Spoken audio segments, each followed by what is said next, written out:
Buying a home is a large investment, and you want to make sure that there are no expensive surprises waiting for you after closing.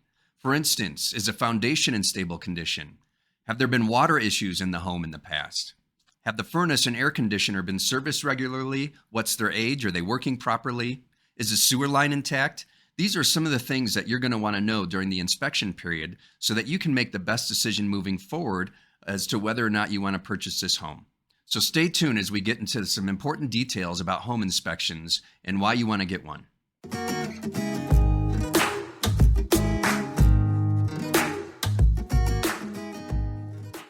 Hi, everyone. Welcome to Real Estate on the Front Range, my weekly podcast where I cover all things real estate here on the Front Range of Northern Colorado. Join me every week to get market updates, tips, and information on relevant topics to make sure that you're fully informed before you buy or sell your next home.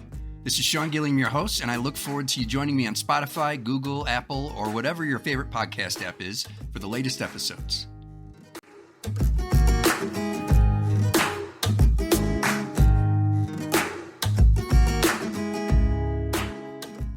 Hi, everyone. Welcome back. And thank you for listening in to another episode of my podcast, Real Estate on the Front Range. This episode, we're going to be talking about home inspections and why it's essential that you get a good home inspection done. Because you need to know the condition of the home so that you can make an educated decision as to whether or not you want to buy it. And also, if you want to ask the seller for some concessions or repairs to be made, and whether or not they're even willing to do that. You also don't want to rely heavily on the seller disclosing information. That's why you need a good home inspection. Because even though by law, sellers are to disclose any adverse material facts that they have current actual knowledge of, they don't always do so, and they don't always know. And so it's important that you do your own due diligence to make sure you know that the condition of the home before you get to closing. The first step is to hire a good inspector. There are good ones, and there are not so good ones, as in any trade or profession. Rely on your real estate agent for advice on this unless you know someone who you trust and has good general and technical knowledge about homes. I have a short list of inspectors that my clients have been pleased with. They have extensive experience and knowledge about homes and can educate you on any known issues and whether or not they are significant. They also know their limitations. They can identify potential issues, but they will always recommend consulting with the appropriate professional to confirm these things. In other words, they don't speak on things definitively if it's not an area of expertise for them. Case in point, I was representing the seller in a transaction not too long ago, and the buyer's inspector made a definitive remark about something not being to code.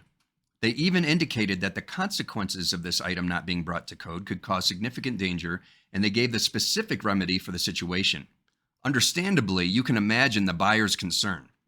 However, when the sellers hired the professional contractor to evaluate the issue, they discovered that it was to code, and that if they were to follow the recommendation of the inspector, it would not only not help the situation, but would indeed cause the dangerous condition that the inspector warned of.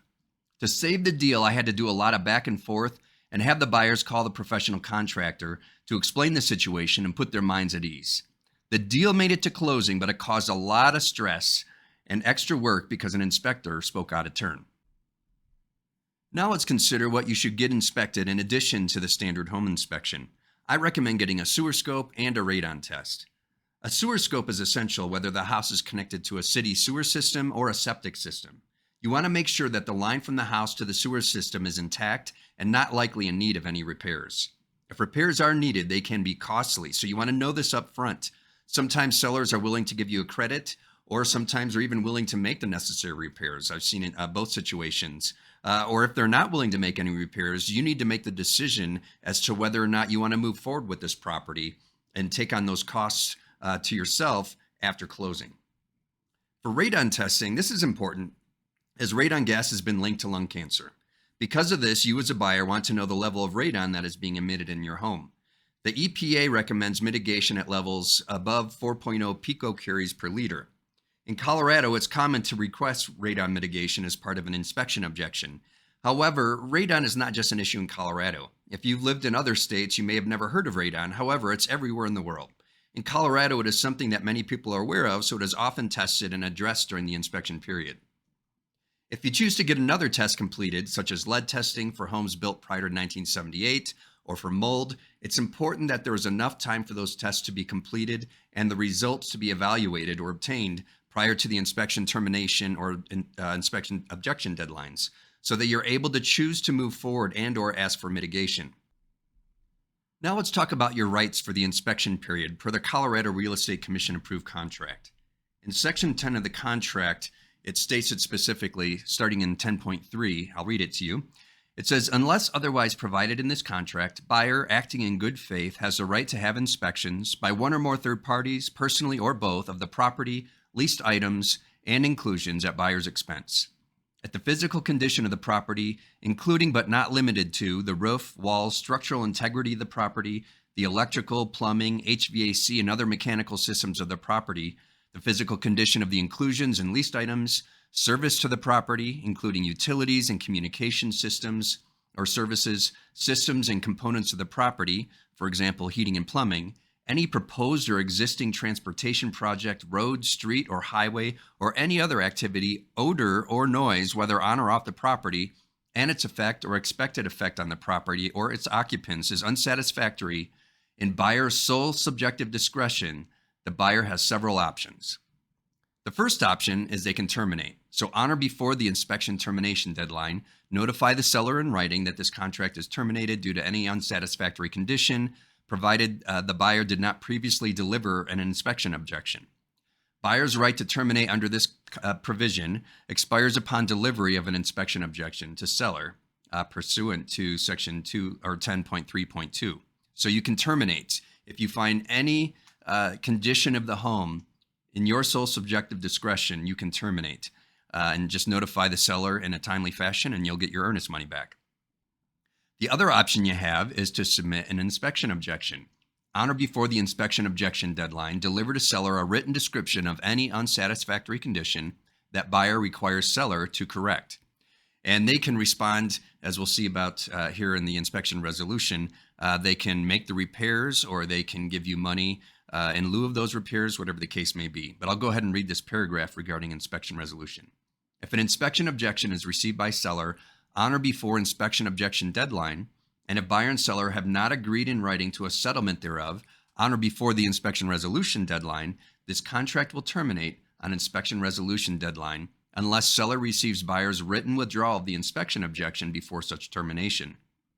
Nothing in this provision prohibits the buyer and the seller from mutually terminating this contract before the inspection resolution deadline passes by executing an earnest money release.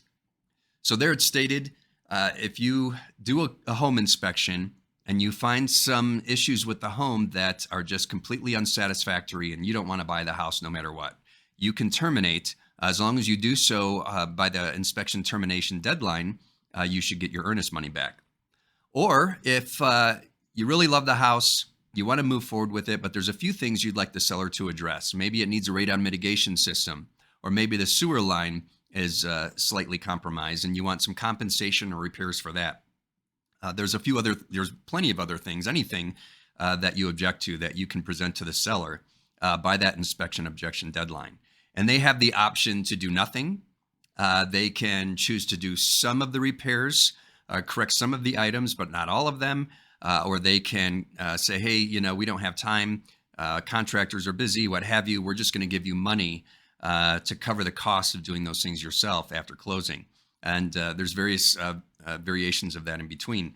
So those are your options. You can terminate, you can submit an objection, and hopefully the seller will be willing to do something. And if they're not, then you have to decide as a buyer, are you willing to move forward with this property as is if they're not going to make any corrections, or perhaps they're not going to make all the corrections that you hope they would.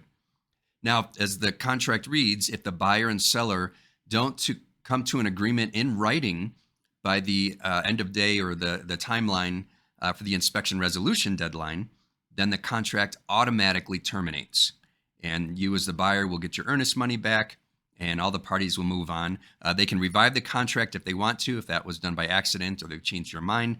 But essentially the contract will automatically terminate if there's not a resolution agreed to in writing. Now, sometimes sellers will say, hey, we're not even going to respond to this. We hope you go away. Sometimes that's because there is another buyer waiting in the wings to have a better offer and promise to not make any issues about inspection.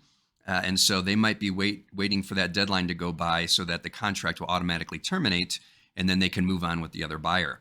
If that's potentially the case, you as the buyer have the opportunity to withdraw your inspection objection, and that in turn will keep the contract moving forward. But what you're saying is that you're buying the property as is, and you're not expecting the seller to make any repairs. So those are your options. Of course, like I said, get yourself a copy of the commission approved real estate contract and look in section 10.3, and it explains all those details just as I read them to you. So a lot of people will ask me, though, in this highly competitive market, this strong seller's market, inspection items or the inspection period is one of those areas that are negotiated. And I've seen the full spectrum from buyers saying, we're not going to even do an inspection, or we're going to do an inspection, but we give up all of our rights. We won't submit an inspection objection. We won't terminate. We're going to move forward with this house as is, no matter what.